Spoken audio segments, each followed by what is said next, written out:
Hola a todos, bienvenidos de nuevo a mi canal de vivienda, donde hablamos de todo lo que necesitas saber sobre el mercado inmobiliario, tendencias y soluciones para tener un hogar digno. Hoy vamos a incidir en un tema que está en boca de todos: el déficit de vivienda en España y cómo un informe reciente de Funcas para 2025 nos da pistas sobre cómo enfrentarlo.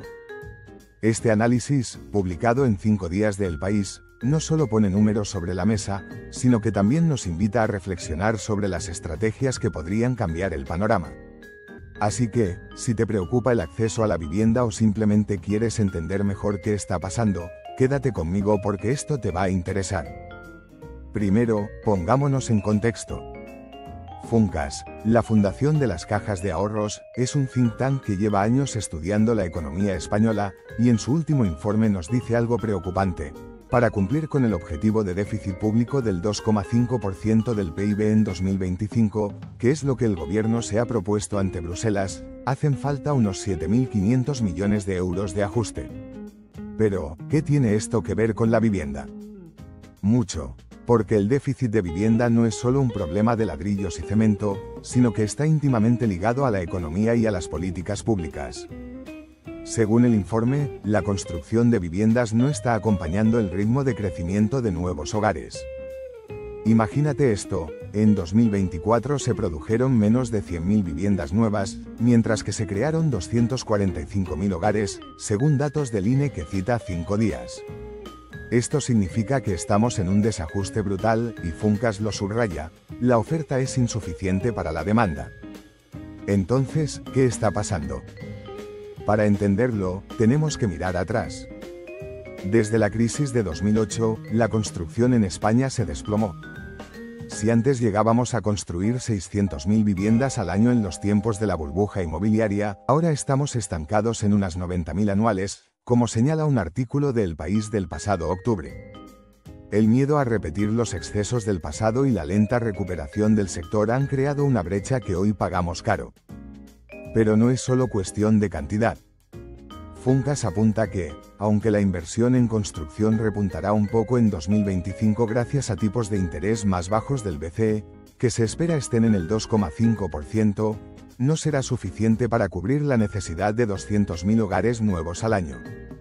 Y aquí viene el dato que me dejó pensando: entre 2021 y 2025, la inmigración ha sido clave para el crecimiento económico, con 800.000 empleos ocupados por extranjeros, según Funcas.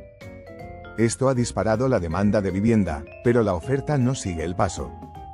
Ahora, hablemos de las estrategias que se plantean para reducir este déficit.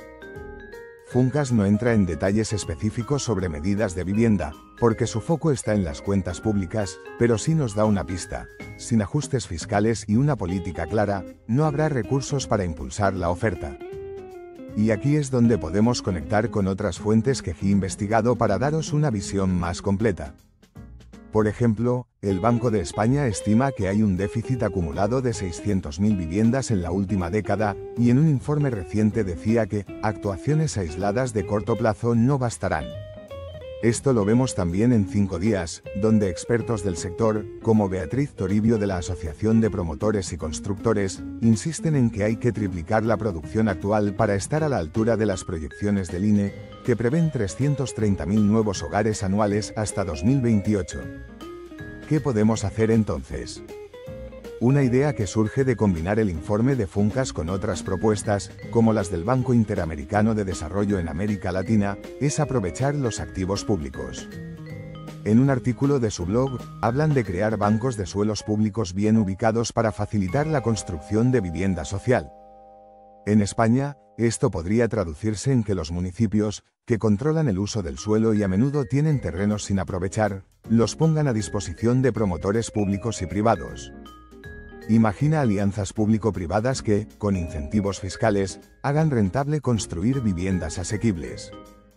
Funcas no lo dice directamente, pero su énfasis en la necesidad de ajustes económicos abre la puerta a pensar en cómo redirigir fondos hacia este tipo de iniciativas.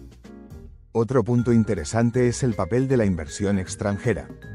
En un desayuno organizado por 5 días y PwC en febrero de 2025, expertos como Laura Fernández de Asval señalaron que España no tiene los recursos internos para cubrir el déficit sin capital externo.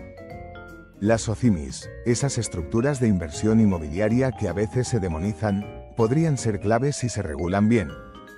Y aquí Funcas nos da un toque de atención. Si el consumo público se ralentiza por las reglas fiscales europeas, como prevén para 2025, hará falta creatividad para atraer esa inversión sin disparar el déficit.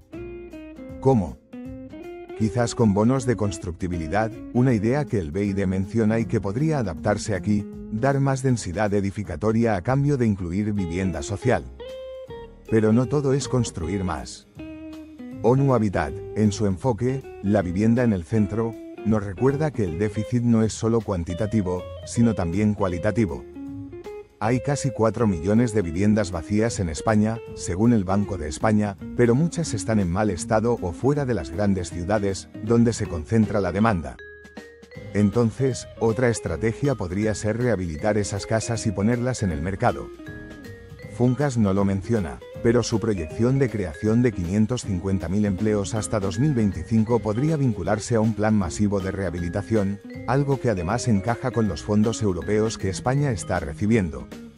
Hablemos ahora de precios, porque es lo que más nos duele en el bolsillo. 5 Días publicó en noviembre de 2024 que el sector anticipa alzas del 6% en 2025, sobre todo en ciudades como Madrid y Barcelona, que concentran un tercio del déficit, según el Banco de España.